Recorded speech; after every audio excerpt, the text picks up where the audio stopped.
Profil perusahaan IATA. PT MNC Energy Investment Tbk (IATA) didirikan pada 10 September 1968 dengan nama PT Indonesia Air Transport. Perusahaan ini menyediakan bisnis penerbangan komersial dan jasa transportasi udara. Perusahaan ini berkantor pusat di Jakarta Pusat dengan hubungan utama di Bandara Internasional Halim Perdana Kusuma, Jakarta.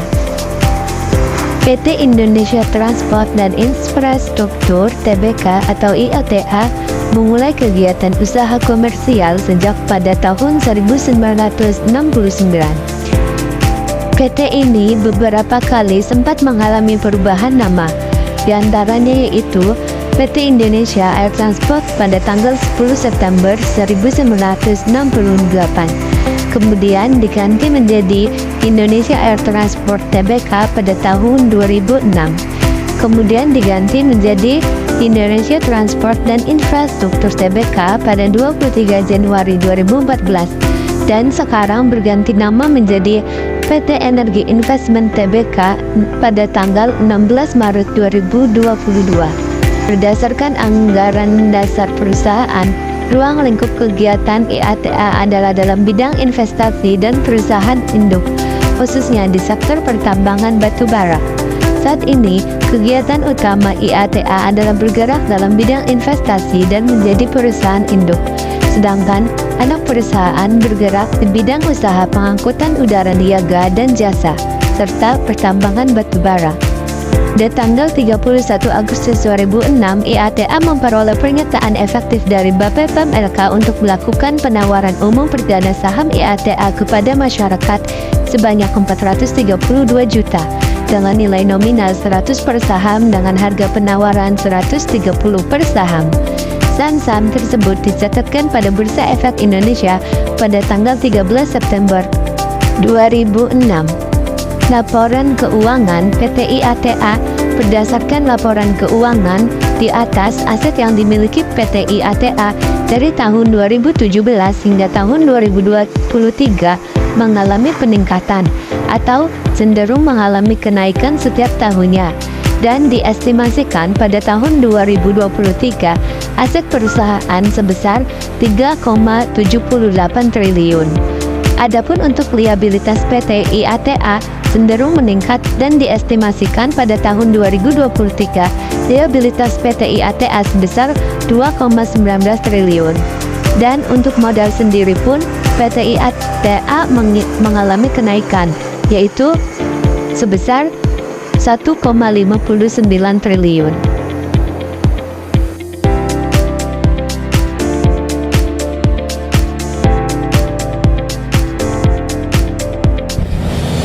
Profil perusahaan PT Indika Energi. PT Indika Energi Tbk didirikan pada tanggal 31 Januari 2002. PT Indika Energi mengklasifikasikan bisnisnya menjadi 3 segmen, yaitu sumber energi, layanan energi, dan infrastruktur energi.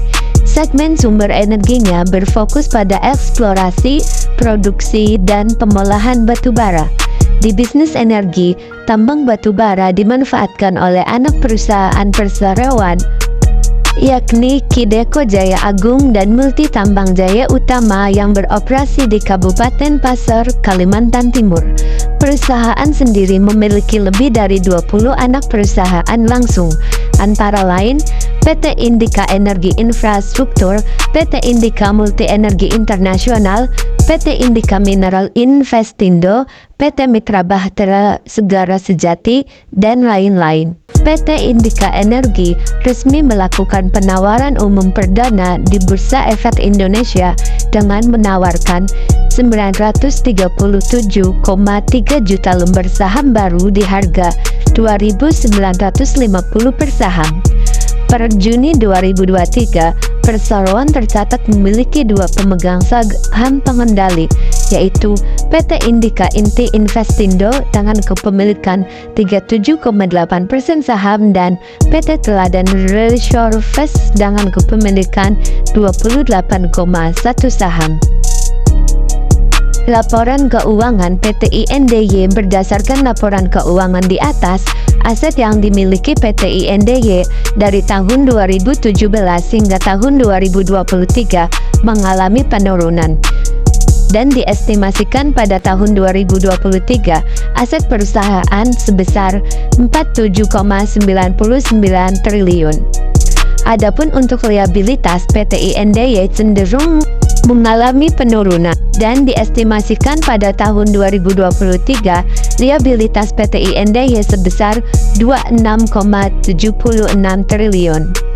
Sedangkan modal PT INDY pada tahun 2017 hingga tahun 2023 mengalami kenaikan dan diestimasikan pada tahun 2023 sebesar 21,23 triliun.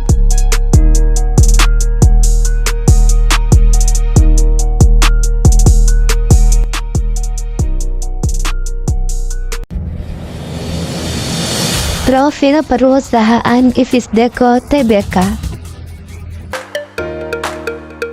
Perusahaan Ivisdeco didirikan pada tanggal 9 Juni 1971 di bidang industri perikanan, sebelum melebarkan sayap bisnisnya ke perkebunan agrobisnis pada tahun 1989. Namun perusahaan tersebut menemukan bahwa perkebunan tersebut kaya akan nikel dan besi, sehingga mengalihkan bisnisnya ke pertambangan. Perusahaan memulai produksi dan penjualan pertambangan pada tahun 2011. Anak perusahaannya, PT Bintang Smelter Indonesia, melakukan pengolahan, pengangkutan, perdagangan, dan penjualan nikel pig iron atau NPI dan paduan ferronikel atau FeNi. Total lahan yang dikelola perseroan mencapai 2.580 hektar dan 800 hektar diantaranya adalah area pertambangan di Tinangdea, Konawe Selatan, Sulawesi Tenggara. Pemegang saham yang memiliki 5% atau lebih saham Ivisdeco Tbk per 31 Maret 2022 yaitu PT Fajar Mining Resources dan PT Wahana Trilindes Mining.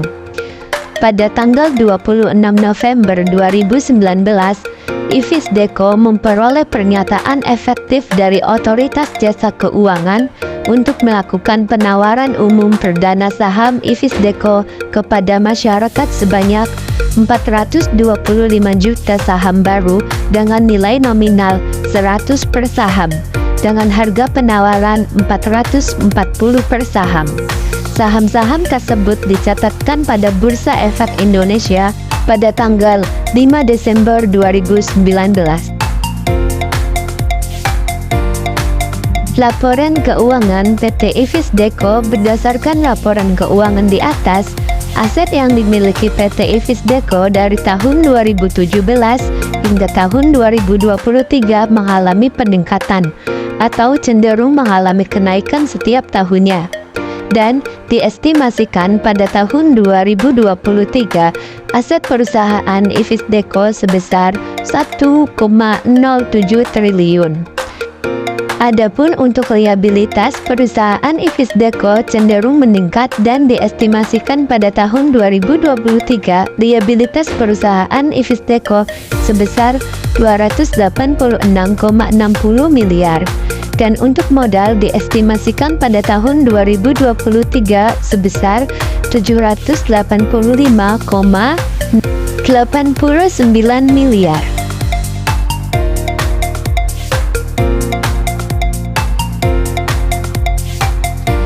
Berikut adalah tabel data dividen, EPS dan PER perusahaan IATA, INDI, dan IFSH dari tahun 2019 sampai tahun 2023.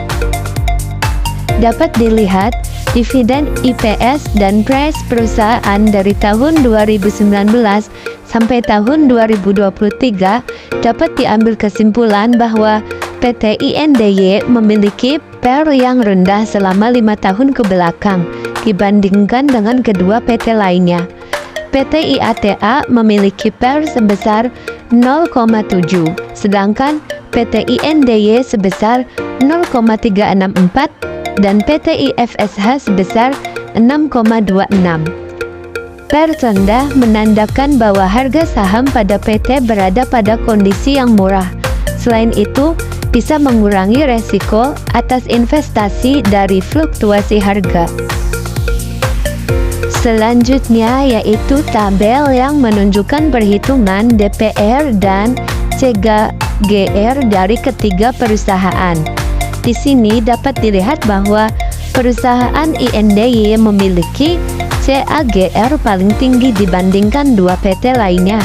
Seperti keterangan yang tertera, CAGR tidak boleh lebih dari 15%, maka kita estimasikan CAGR menjadi 15%.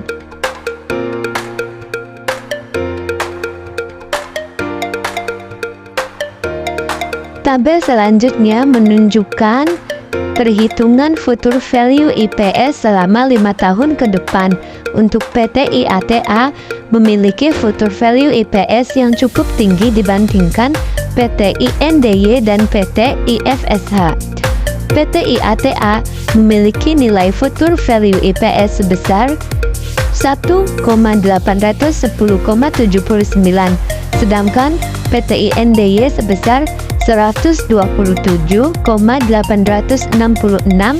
dan PT IFSH sebesar 234,19.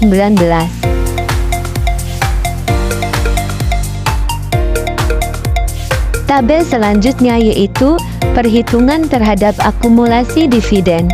Untuk menghitung akumulasi ini dapat dilakukan dengan cara future value EPSN dikali dengan DPR. Dari total dividen yang didapat, INDY memiliki total dividen yang cukup tinggi, yaitu sebesar 941,32.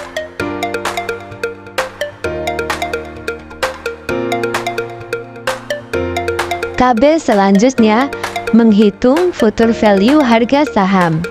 Berdasarkan perhitungan valuasi saham menggunakan metode discounted cash flow, estimasi harga saham IATA sebelum dividen pada tahun 2027 akan diperdagangkan sebesar 126,755. Perusahaan INDY sebesar 465,432 dan perusahaan IFSH sebesar 1,466,02.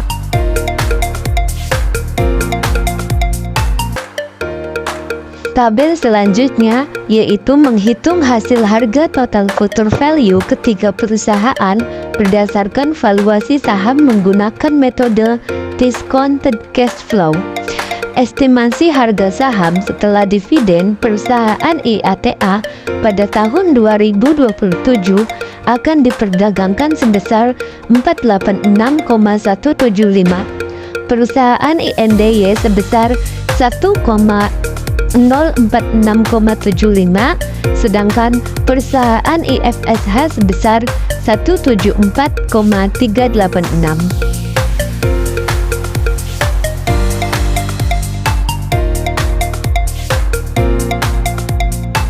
Lalu di sini dapat kita lihat hasil timbal balik diskonto jika melakukan penjualan saham di suatu perusahaan Untuk menghitungnya, dapat dengan menambahkan risk premium berdasarkan data yang diperlukan. Guna melakukan evaluasi saham menggunakan metode discounted cash flow, tingkat X premium yang berlaku di Indonesia pada tahun 2023 sebesar 3,58%. Kemudian, obligasi pemerintah dengan tenor 10 tahun sebesar 6,78%.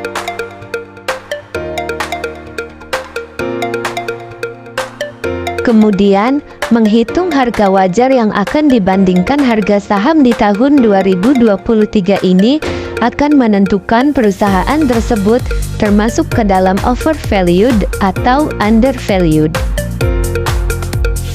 Yang terakhir yaitu menganalisis MOS atau Margin of Safety. Berdasarkan perhitungan Margin of Safety antara harga saham terhadap harga wajar, perusahaan IATA sebesar 21%, perusahaan INDY sebesar 61%, sedangkan perusahaan IFSH sebesar 76%. Berdasarkan perhitungan Margin of Safety tersebut, dapat disimpulkan bahwa saham dari ketiga perusahaan saat ini berada dalam kondisi undervalued. Keputusan investasi yang dapat diambil terhadap evaluasi saham perusahaan IATA tidak layak diinvestasikan. Hal ini dikarenakan harga pasar saham perusahaan memiliki nilai margin of safety di bawah 30%, sedangkan PT INDY dan IFSH layak diinvestasikan karena perusahaan ini memiliki nilai margin of safety lebih dari 30%.